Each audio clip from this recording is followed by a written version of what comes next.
आप सभी को प्रभु यीशु मसीह के सामर्थी नाम से जय मसीह की। मेरा नाम संध्या है और हम लोग वचन में जाएंगे। वचन में जाने से पहले हम लोग 1 मिनट की प्रार्थना करेंगे। आइए हम लोग प्रार्थना करें। धन्यवाद धन्यवाद धन्यवाद धन्यवाद यीशु पिता हम आपका धन्यवाद करते हैं कि आपने संभाल के रखा है, आगे संभाल के रखना। हम आपका धन्यवाद कर पढ़ने में हमारी सहायता मत करना। हम आपसे प्रार्थना करते हैं जितने लोग इस वचन को सुन रहे हैं उन्हें आशीष देना। हम आपका धन्यवाद करते हैं। हम संभाल के रखा है, आगे संभाल के रखना। यीशु के नाम से मांगते हैं, आमीन। आइए हम लोग प्रार्थना वचन में चलेंगे। लूका 10:25। लूका 10:25। और देखो, एक व्यवस्थापक उठा और यह कहकर उसकी परीक्षा करने लगा, हे गुरु, अनंत जीवन का वारिस होने के लिए मैं क्या करूं? उसने उससे कहा, व्यवस्था में क्या लिखा है, तू कैसे पढ़ता है? व्यवस्था मतलब बाइबल में लिखा है, तू कैसे पढ़ता है? बाइबल में सब कुछ लिखा है, हमारे क्वेश्चन का आंसर लिखा है। तू कैसे पढ़ता है बाइबल जो तुझे समझ में नहीं आता? उसने उत्तर दिया, तू प्रभु अपने परमेश्वर से अपनी सारे मन, अपने सारे प्राण और अपनी सारी शक्ति और अपनी सारी बुद्धि के साथ प्रेम रख और अपने पड़ोसी से अपने समान प्रेम रख।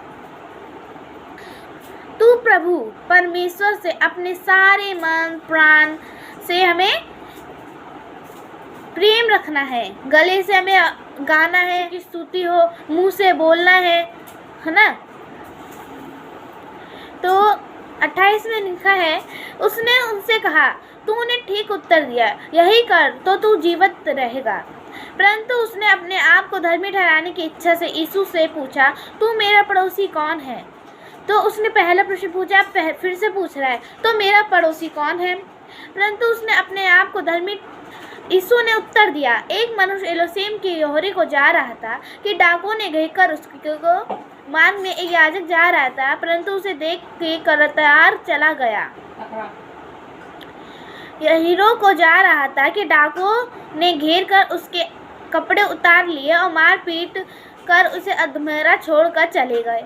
अब एक इंसान है जो यरूशलेम की ओर से जा रहा है, यहीरो को जा रहा है, यरूशलेम से यहीरो को जा रहा है। डाकुओं ने देखा तो उसे लूट लिया, उसके कपड़े फाड़ दिए और मारा पीटा और अधमरा उसे वहाँ पे छोड़ दिया, अधमरा छोड़ दिया। और ऐसा हुआ कि उसी मार्ग से एक याजक जा रहा था, परंतु उसे देख को कतरा कर चला गया। अब वहाँ से एक याजक गया, उसने देखा, अरे यार ये तो अधमरा। अब वो उसकी हेल्प भी कर सकता था, मदद भी कर सकता, लेकिन नहीं, उसने उसे छोड़कर आगे बढ़ दिया। उसने उसके पास, परंतु एक सामरी यात्री वहाँ आ निकला और उसे देखकर, और एक सामरी यात्री वहाँ पे एक मनुष्य आया और उसको देखकर तरस खाया।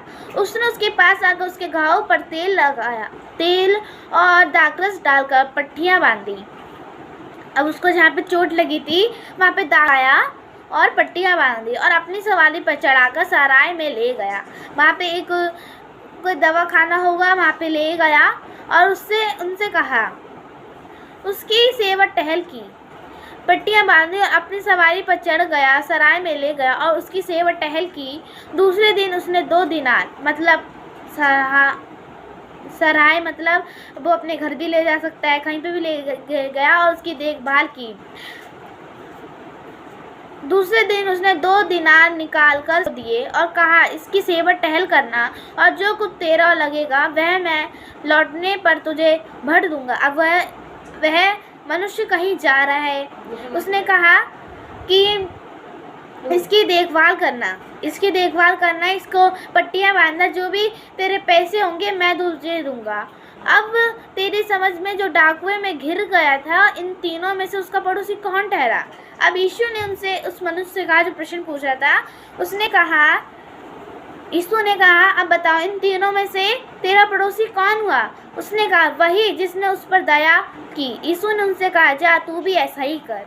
अब देखिए, और ऐसा यहाँ पे लिखा है कि जो सामरी स्त्री थी, देखिए कितने एक मनुष्य आया, उसने उसको देखा नहीं, है ना। वैसे ही आजकल के लोग भी ऐसे, अगर हम बीमारी में, जब तक हमारे पास पैसा होता है, उड़ाव पुत की कहानी देख लीजिए, जब तक उसके पास पैसा था, जब तक उसके पास पैसा था तब तक वो अय्याशी करता रहा। जब उस देश में अकाल पड़ा, उसके पास पैसे नहीं थे, तब उन लोगों ने उसे छोड़ दिया।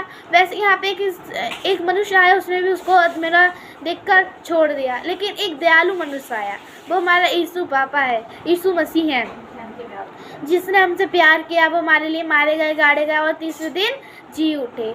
हमने लिए हमारे 39 कोड़े खाए। तो वो हमारा सर्वशक्तिमान प्रभु है, वो दयालु है हमारे लिए, है ना। इस वचन से पढ़े जाने से प्रभु हम सबको आशीष दे। सबको जय मसीह की। God bless you.